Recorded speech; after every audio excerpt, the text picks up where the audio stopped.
policy, government, and philanthropy for Twitter Australia. So I act as the company's eyes, ears, and sometimes the voice of Twitter when we're dealing with government, policymakers, regulators, NGOs, and civil society. I'm working together with my team as part of public policy to really reflect and augment what the company is trying to do in our core philanthropic mission.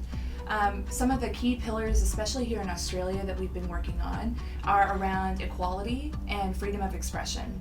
With freedom of expression, we're really trying to make sure that we're partnering up with organizations like the Walkleys, the Kennedy Foundation, and make sure that we're supplementing what journalists are doing at the front lines and really standing up for press freedom. In terms of equality, we've been doing some really amazing partnerships with a number of our Aboriginal and Torres Strait Islander communities. So one of those big things just happened over National Reconciliation Week. We did a fantastic event with Media Ring, Reconciliation Australia, and NITV. They had an amazing panel of different influencers that came and spoke about some of the issues that they were facing. But the really amazing thing has been to watch how Twitter has been a democratizing sort of platform, and it has really enabled the Indigenous community to come together to speak out, correct, and advocate on the record, what's going on, and challenge some of the views that we've seen in mainstream media.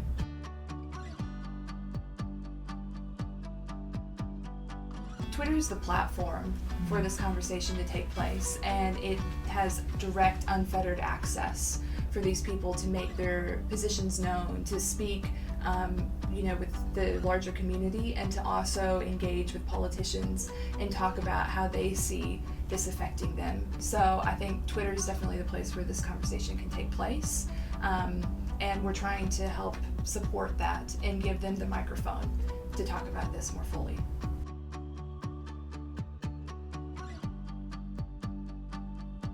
I probably feel the most sense of satisfaction whenever I feel like our partners have been seen and heard.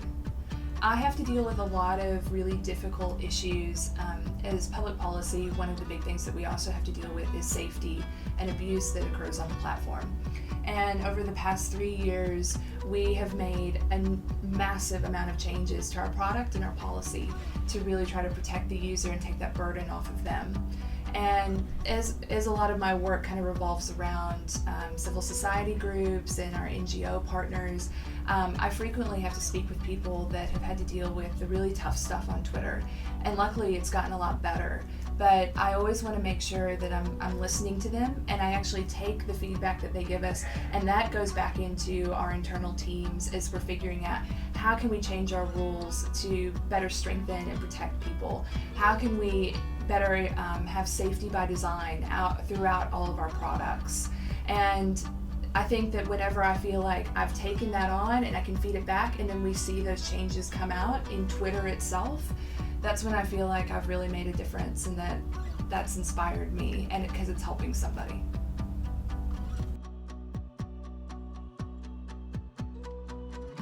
The most inspiring thing for me about all the different groups and people that I work with is actually their courage.